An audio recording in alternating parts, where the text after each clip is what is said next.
हम बताएंगे। तो दोस्तों जो आपका होता है कंपोजिट कैपेसिटर, ये आपका 4 टाइप्स का होता है। कितने?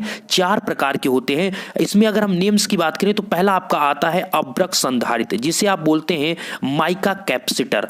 दूसरा है दोस्त सिरेमिक संधारित्र, जिसे बोलते हैं आप सिरेमिक कैपेसिटर। ये इंग्लिश नेम है और आपका यहाँ हिंदी नेम हम बोल रहे हैं। यहाँ पर आपको अगर कागज कैपेसिटर की बात करें तो इसे कहते हैं पेपर कैपेसिटर्स, और आपका लास्ट आता है इलेक्ट्रोलिटिक कैपेसिटर। तो आपके 4 प्रकार के कैपेसिटर हुए। अगर हम कंपोजिट कैपेसिटर के पार्ट की बात करें तो पहला आपका माइका कैपेसिटर्स, दूसरा आपका है दोस्त यहाँ पर सिरेमिक कैपेसिटर, और तीसरा है पेपर कैपेसिटर, और चौथा आपका आता है इलेक्ट्रोलिटिक कैपेसिटर। ओके, तो ये आपके 4 टाइप के कैपेसिटर हुए। अब आइए चलते हैं इनके एक एक पार्ट की बात करते हैं। पहला अगर पार्ट की बात करें तो पहला आपका आता है माइका कैपेसिटर। तो माइका कैपेसिटर मतलब इसको हिंदी में माइका को क्या बोलते हैं? अभ्रक। तो वैसे भी आपको पता दोस्त अभ्रक क्या होता है, अपने इंडिया में सबसे ज्यादा पाया जाता है, ये तो आपको पता होगा। तो हम बात करते हैं अब माइका कैपेसिटर होता क्या है। तो अभ्रक संधारित्र को जो आपके अभ्रक संधारित्र होते हैं इनको क्या होता है को जो बनाया जाता है, कैसे होता है? जो अभ्रक संधारित्र है को एल्यूमिनियम की प्लेटों के बीच अभ्रक की प्लेटों को रखकर बनाया जाता है। हम आपको फिगर के माध्यम से देखिए, इस चित्र को देखकर आप समझ रहे हैं हमारी बातों को। ये आपको जो दिख रहा है ये आपका क्या है? ये एल्यूमिनियम प्लेट है। ये आपका क्या है? ये एल्यूमिनियम प्लेट है। ये आपका एल्यूमिनियम प्लेट है, और जो इसके बीच में ये आपको दिख रहा है, ठीक है, ये क्या है? ये आपकी अभ्रक प्लेट है। ये आपको जो दिख रहा है ये आपकी अभ्रक प्लेट है। ओके, जो आपको सिंपली ये सभी दिख रहे हैं, सिंपल आपको जो दिख रहे हैं ये आपके एल्यूमिनियम प्लेट है और ये आपके अभ्रक प्लेट है जो इनके बीच में रखी है। तो जो आपका माइका कैपेसिटर बनाया जाता है वो आपको कैसे बनाया जाता है? वो एल्यूमिनियम की प्लेटों के बीच अभ्रक की प्लेटों को रखकर बनाया जाता है। अर्थात एल्यूमिनियम की ये प्लेटें हैं, इनके बीच क्या किया गया? ये एल्यूमिनियम के बीच क्या रखा गया? अभ्रक की प्लेटें। तो इनके बीच प्लेटें जब रखकर बनाया जाता है तो इस प्रकार का जो कैपेसिटर बनता है उसको कहते हैं माइका कैपेसिटर। ओके, इस चीज को आप समझ रहे हैं कि माइका कैपेसिटर कैसे बनता है। तो माइका कैपेसिटर एल्यूमिनियम की प्लेटों के बीच अभ्रक की प्लेटें अर्थात माइका की प्लेटों को रखकर बनाया जाता है। ओके, और इस फिगर को आप देख सकते हैं इसी प्रकार का आपको दिखा गया। ये सभी पैरेलल प्लेटें होती हैं एक दूसरे के समांतर, यहां पर प्लेटें होती हैं, इस प्रकार ये बनती हैं। अब देखिए अगर इसके रेंज की बात करें तो ये कैपेसिटर कितने से कितने रेंज का होता है। तो इस जो कैपेसिटर है इसकी रेंज होती है 5 माइक्रोफैरड से, यहां पर आपको दिया है 5 माइक्रोफैरड से आपका 10,000 माइक्रोफैरड होता है। आप देख सकते हैं आपका 5 माइक्रोफैरड से 10,000 माइक्रोफैरड तक इसकी क्या होती है? रेंज होती है। अर्थात इतने रेंज तक ये कैपेसिटर आपका कार्य करता है। अगर इतने रेंज तक आपको कार्य करना है, इतना फैरड का आपको कहीं यूज करना है तो आप इस कैपेसिटर माइका कैपेसिटर का यूज कर सकते हैं। तो आप कंफर्म हो गया दोस्त कि माइका कैपेसिटर आपका कैसे बनता है। ये एल्यूमिनियम की प्लेटों के बीच अभ्रक की प्लेटों को रखकर बनाया जाता है और इसकी जो रेंज होती है वो 5 माइक्रोफैरड से आपकी 10,000 माइक्रोफैरड इसकी रेंज होती है। ओके, आप इस फिगर को देख सकते हैं, इस प्रकार का आपका होता है। दूसरा आपका हमने बताया सिरेमिक कैपेसिटर। ओके, तो सिरेमिक कैपेसिटर कैसे बनता है इसको समझिए। ये कहता है कि इस संधारित्र को सिरेमिक की चकती अर्थात जिसे आप इंग्लिश में बोलते हैं डिस्क, क्या बोलते हैं? डिस्क बोलते हैं, उसी को हिंदी में बोलते हैं चकती। ओके, तो यहां पर इस संधारित्र की जो कैपेसिटर है, इस कैपेसिटर की अर्थात सिरेमिक कैपेसिटर की सिरेमिक की चकती डिस्क के दोनों सिरों पर कॉपर या चांदी अर्थात कॉपर या सिल्वर की जो परत होती है चढ़ाकर बनाया जाता है। अर्थात दोस्त इसमें क्या होता है, जैसा आप फिगर देखकर समझ लीजिए। देखिए ये आपका है, ठीक है, ये आपका क्या है? ये सिरेमिक कैपेसिटर है। इसमें क्या है? ये आपका बीच वाली जो प्लेट ये दिख रही है ये आपकी क्या है? ये सिरेमिक है, और जो दोनों तरफ साइड में जो दिख रही है ये आपका कॉपर है। तो ये दोनों जो साइड में ये दोनों कॉपर भी हो सकती है, ये आपकी सिल्वर अर्थात चांदी भी हो सकती है। ठीक है, ये ऑप्शनल है। अगर आप चांदी के यूज करना चाहते हैं तो वो भी यूज, चांदी थोड़ा आपकी महंगी होगी इसलिए आप उसका यूज नहीं कर सकते हैं। तो यहां पर क्या है? ये कॉपर का भी आप यूज कर सकते हैं। अर्थात ऑप्शनल में आप कॉपर को यूज करें या चांदी का, दोनों यूज कर सकते हैं, लेकिन आपका यूज किसके साथ करना है? सिरेमिक के साथ। तो यहां पर आपको क्लियरली बताया गया कि इस संधारित्र को सिरेमिक की चकती के अर्थात सिरेमिक की डिस्क के दोनों सिरों पर कॉपर या चांदी की परत को चढ़ाकर बनाया जाता है, और ये जो परतें होती हैं ये दो समांतर प्लेटों का कार्य करती हैं। अर्थात ये जो दो आप यहाँ साइड में ये चकती का डिस्क के रूप में यहाँ पर जो यूज किया जा रहा है ये एज ए समांतर प्लेट की पैरेलल प्लेट की तरह कार्य करती है, जो कि आपका कॉपर या फिर सिल्वर का बनाया जाता है। ठीक है, ये सिल्वर की प्लेट होती है या फिर आपका जो परत चढ़ाई जाती है कॉपर या सिल्वर की होगी, और जो बीच में होगा ये आपका, इसमें कोई चेंजिंग नहीं, ये बीच वाला आपका सिरेमिक ही होगा। और इसके रेंज की बात करें दोस्त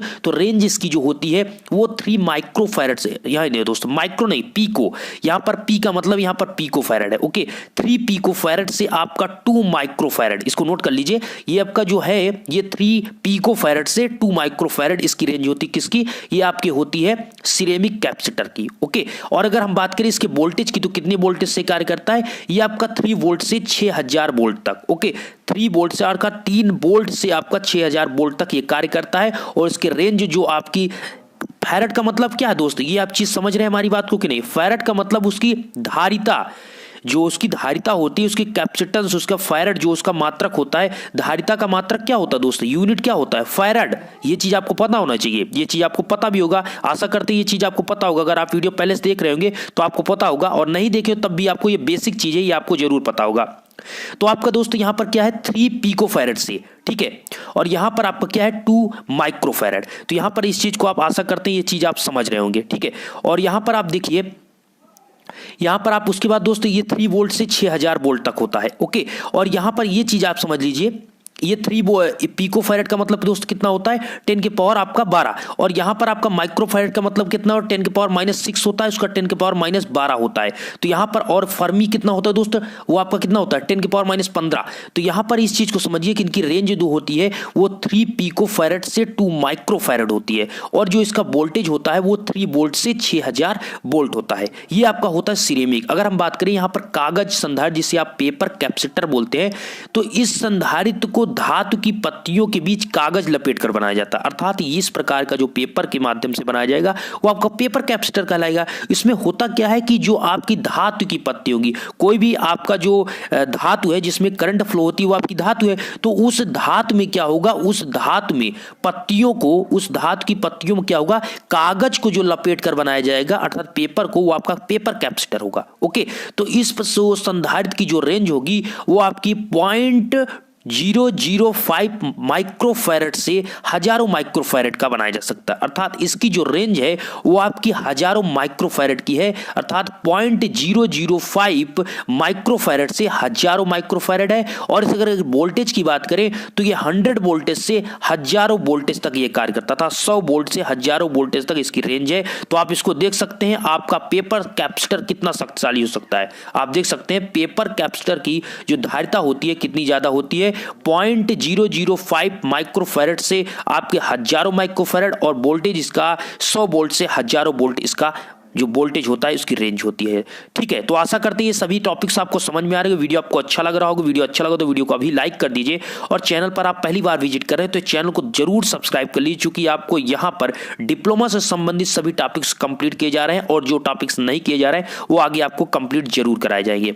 आज हम बात कर रहे हैं दोस्तों इस जो कैपेसिटर की, तो ये कैपेसिटर आपके लिए बहुत इंपॉर्टेंट है पेपर के नजरिए से, आपके कंपटीशन के नजरिए से इसमें से क्वेश्चन आपके पूछे जाते हैं। इससे पहले मैंने कैपेसिटर में चार्जिंग डिस्चार्जिंग से रिलेटेड जो वीडियो अपलोड किया था वो तो बहुत ही ज्यादा इंपॉर्टेंट है, तो डिस्क्रिप्शन में प्लेलिस्ट का लिंक है, जाइए उसे चेकआउट कीजिए। बेसिक इलेक्ट्रिकल इंजीनियरिंग में जैसे ही प्लेलिस्ट पर जाएंगे आप सभी वीडियो को देख सकेंगे, चूंकि आपका चार्जिंग डिस्चार्जिंग अगर डिप्लोमा के स्टूडेंट है, अगर आप वीडियो देख रहे हैं तो आपको खास तौर ध्यान देना चाहिए। आपके पेपर्स में सेमेस्टर एग्जाम में वो 5 नंबर का क्वेश्चन पूछा जाता है, ठीक है, ध्यान दीजिए 5 नंबर का वो क्वेश्चन पूछा जाता है, हमने आपको बताया था इससे पहले भी। तो इसके बाद 4th नंबर पे आपका आ जाता है कैपेसिटर टाइप्स में आपका इलेक्ट्रोलिटिक कैपेसिटर। ओके ये क्या होता है दोस्त, इस प्रकार के जो कैपेसिटर होता है, यह कैपेसिटर एल्यूमिनियम की 2 प्लेटों, जिसे आप कहेंगे एक आएगा एल्यूमिनियम ऑक्साइड तथा पेपर का एक ऐसा समायोजन होता है, ऐसा ये प्रबंध के द्वारा ऐसा सिस्टमेटिक बना होता है कि जिसका जो रेंज होता है, इसकी रेंज की बात करें, अर्थात ये आप समझ रहे हैं हमारी बात को, इलेक्ट्रोलिटिक कैपेसिटर कैसे बनता है। ये आपका इलेक्ट्रोलिटिक कैपेसिटर दोस्त एल्यूमिनियम की 2 प्लेटों अर्थात एक एल्यूमिनियम ऑक्साइड तथा पेपर का ऐसा समायोजन होता है। ओके तो ये जो आपका बनता है वो आपका क्या होता है इलेक्ट्रोलिटिक कैपेसिटर, और इसके रेंज की हम बात कर ले तो ये 1 माइक्रोफैरड से हजारों माइक्रोफैरड होता है। ओके ये भी आप ध्यान दीजिए, 1 माइक्रोफैरड से हजारों माइक्रोफैरड, और लेकिन वोल्टेज यहां पर आपका लिमिटेड है, अर्थात 1 वोल्ट से 500 वोल्ट तक। लेकिन इससे पहले हमने आपको जो पेपर कैपेसिटर बताया था उसमें यह बताया कि वो आपका 0.005 माइक्रोफैरड से आपका हजारों माइक्रोफैरड उसकी रेंज होगी, और साथ में उसके वोल्टेज की जो रेंज होगी वो आपके 100 वोल्ट से हजारों वोल्ट आपकी होगी। ओके लेकिन यहां पर आपका एक लिमिटेड कर दिया गया, 1 वोल्ट से 500 वोल्ट तक इसकी रेंज होगी। ठीक है, आप देख लीजिए ये चीज आपका यहां पर बताया गया है। ठीक है, तो इस चीज को आपको यहां पर समझना है। और एक चीज आप ध्यान दीजिए, इलेक्ट्रोलिटिक कैपेसिटर में जो कागज का पेपर्स का यूज करते हैं वो आपका एक इलेक्ट्रोलाम का कार्य करता है। ठीक है, ये इलेक्ट्रोलाम क्या है आपको अगर आप नहीं पता दोस्तों तो आप हमें कमेंट करके पूछ सकते हैं। दूसरी बात, हमें आप कमेंट करके बताएंगे, हमें देखना चाहता हूं। तो आपने अगर यहां तक वीडियो देखा होगा तो आप हमें कमेंट में जरूर पूछिएगा कि इलेक्ट्रोलाम क्या होता है। अगर आपको पता है तो आप हमें कमेंट करके बताइएगा, या आपको नहीं पता तो हमें जरूर हमसे पूछिएगा कमेंट बॉक्स में। मैं देखना चाहता हूं कौन कौन से स्टूडेंट अभी तक हमारे साथ जुड़े हुए हैं। इलेक्ट्रोलाम क्या होता है ये आप हमें जरूर बताइएगा। ठीक है दोस्त, तो यहां तक हुआ। अब हम आपका लास्ट जो आता है, हमने जैसा कि आपका कहा कि आपको बताना है कि आपको हम पूछ रहे हैं कि परिवर्ती कैपेसिटर क्या होता है, जो चीज आपको हमको बताना है। ये चीज आपके 4 टाइप्स हो गए। एक आपका होता है बहुप्लेट या परिवर्ती या फिर वेरिएबल कैपेसिटर, ये चीज आप समझ लीजिए। और आपको इलेक्ट्रोलाम क्या होता है ये चीज आप हमें कमेंट बॉक्स में जरूर बताइएगा। नहीं पता है तो जरूर पूछिएगा अगर आपने वीडियो अभी तक देखा है। देखिए दोस्तों, वेरिएबल कैपेसिटर जो होता है, इन कैपेसिटर में प्लेटों का एक सेट स्थिर होता है तो दूसरा क्या होता है परिवर्ती, अर्थात एक आपका स्थिर रहेगा, एक आपका क्या रहेगा स्थिर रहेगा और दूसरा आपका चलता रहेगा। ठीक है, ठीक है, इस चीज को समझिए, स्थिर और अस्थिर रहेगा। अब बात आती है यहां पर परिवर्ती नाम से वेरिएबल की बात। वेरिएबल मतलब ये आपका क्या होगा, एक स्थिर, इसमें 2 प्लेट आपको बताया गया कि इस संधारित्र इसमें 2 प्लेटें होंगी, एक सेट है उसका स्थिर रहेगा, दूसरा आपका परिवर्ती रहेगा। अब देखिए, जो एक स्थिर प्लेट रहेगा वो दूसरे परिवर्ती प्लेट से क्या रहेगा इंसुलेटेड रहेगा, अर्थात उसमें आपका कोई इंसुलेशन मटेरियल बीच में लगा होगा। वो किसी प्रकार के दोनों की तरफ क्या होगा, अगर कोई चार्ज है कोई करंट है तो दोनों एक दूसरे को क्या करें फ्लो नहीं होंगे, अर्थात उनके बीच एक दूसरे क्या रहेगा, अगर एक प्लेट ये ए है और एक प्लेट बी है, ओके, तो ये इसके बीच में इंसुलेशन का यूज किया जाता है, अर्थात इनके बीच क्या होता है किसी प्रकार का चार्ज करंट किसी प्रकार का फ्लो नहीं होगा, वो पूर्ण इंसुलेटेड रहता है। ठीक है, वो क्या होता है फुल्ली इंसुलेटेड रहता है। दूसरे संधारित्र से कहा गया कि ये स्थिर प्लेटें तथा दूसरे परिवर्ती प्लेटें से क्या होते हैं इंसुलेटेड होती हैं। आगे इसमें यह चीज आपको यहां पर किया गया कि इसमें परिवर्ती प्लेटों को नॉब के द्वारा, ठीक है, नॉब जैसे आपको समझ लीज सकते हैं कि उसका क्या वोल्टेज बढ़ाना घटाना होता है, वो आपकी एक नॉब के द्वारा बढ़ाया घटाया जाता है। कैसे आपको क्या कितनी धारिता चाहिए ये चीज नॉब के द्वारा। तो अगर आपको नॉब के द्वारा ये होता है कि प्लेट जो स्थिर है या स्थिर, देखिए स्थिर प्लेट को तो आप बाहर अंदर नहीं कर सकते, बट जो आपकी परिवर्ती प्लेट है उसको अंदर करना है या बाहर करना है, वो आपके डिपेंड करता है कि आपको धारिता कम करना है या ज्यादा करना है। परिवर्ती आपको सिंपल सी बात है, आपको नेम से ही आपकी हो रहा है कि परिवर्ती का मतलब, परिवर्ती संधारित्र का मतलब उसके जो धारिता है वो आप अपने हिसाब से बढ़ा सकते हैं और घटा सकते हैं, ये चीज है। तो यहां पर आपसे बताया गया कि इसमें परिवर्ती प्लेट को नॉब के द्वारा घुमाया जा सकता है तथा दोनों सेटों के बीच का जो समान क्षेत्र को परिवर्तित किया जा सकता है, अर्थात जो उनके बीच जो फील्ड है उनको क्या किया जा सकता है, कम चार्ज को कम ज्यादा किया जा सकता है, अर्थात उनके बीच धारिता को। तो यहां चीज ये समझ लीजिए कि उनके बीच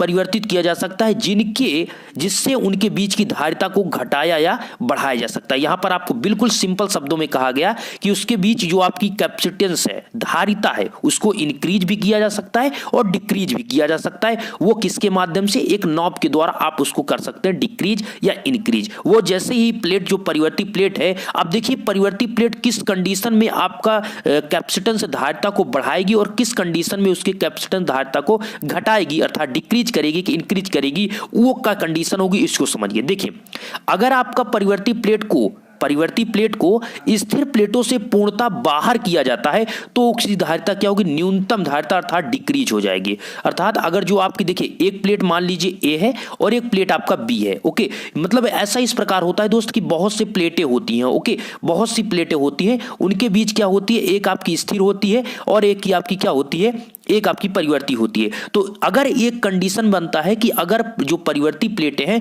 वो स्थिर प्लेटों से बाहर पूर्णतः बाहर कर दी जाएंगी तो उस कंडीशन में क्या होगी, जो आपकी धारिता होगी वो घट जाएगी, डिक्रीज हो जाएगी उसकी कैपेसिटी। अगर दूसरे कंडीशन में यह है कि परिवर्ती प्लेटों को स्थिर प्लेटों के बीच रखा जाए तो उसकी धारिता क्या होगी, बढ़ जाएगी। अर्थात जैसे कि आपको समझ सकते हैं ये आपका क्या है, एक बॉक्स टाइप है, तो इसमें से क्या किया जाए, इसमें अगर एक प्रकार की अगर लिया जाए कि एक माचिस की डिब्बी है, ओके, एक माचिस की डिब्बी है, उसमें बहुत सी तीलियां हैं, माचिस की बहुत सी तीलियां हैं। अगर उस माचिस की तीलियों में मान लीजिए जो तीली है वो आपकी क्या है, वो आपकी परिवर्ती प्लेटें हैं, ओके, और जो आपका पूरा डिब्बा है, वो डिब्बी है, वो आपका क्या है, वो आपकी स्थिर प्लेट है। तो उस स्थिर प्लेटों से अगर पूर्णतः उस पूरी तीली को बाहर कर दिया जाए तो उसकी धारिता कम हो जाएगी, अर्थात उसकी क्या होगी, क्षमता खत्म। तो बात इतनी सी है, उसकी जो न्यूनतम धारिता किस कंडीशन में होगी, जिस समय उसकी जो प्लेटें हैं वो जुड़ी रहेंगी, वो बोल्ट के द्वारा जुड़ी रहती हैं, मतलब एक आपका क्या होगा, नॉब के द्वारा घुमाकर सभी प्लेटों को बाहर कर दिया जाएगा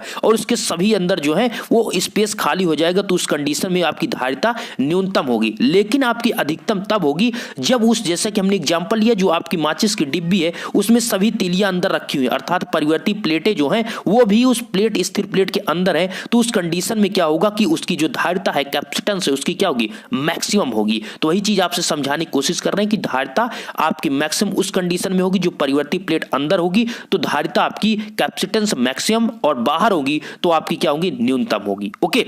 अब देखिए, इस संधारित्र को जो यूज किया जाता है वो रेडियो में यूज किया जाता है। रेडियो में कैसे दोस्त, जो आप नॉब, अर्थात जो आप उसके बढ़ाते घटाते हैं तो उसमें जो वेरिएबल होता है वो बढ़ता घटता है। कैसे बढ़ता घटता है, तो उसमें जो कैपेसिटर जो बढ़ाने घटाने के लिए यूज किया जाता है वो आपका यही वेरिएबल कैपेसिटर होता है। अर्थात रेडियो में कौन सा आपको याद रखना है, वेरिएबल। तो आपको एक यहाँ पर अच्छा ज्ञान मिला दोस्त कि जो आप कैपेसिटर रेडियो जो यूज करते हैं या यूज करते थे तो उसमें क्या होता है, वेरिएबल कैपेसिटर का यूज करते हैं, ओके। तभी आप उसके क्या होते हैं कि दूसरे फ्रीक्वेंसी पे आप सुन सकते हैं, ठीक है, मतलब दूसरे चैनल को द्वारा आप चेंज कर सकते हैं इसी कैपेसिटर के माध्यम से।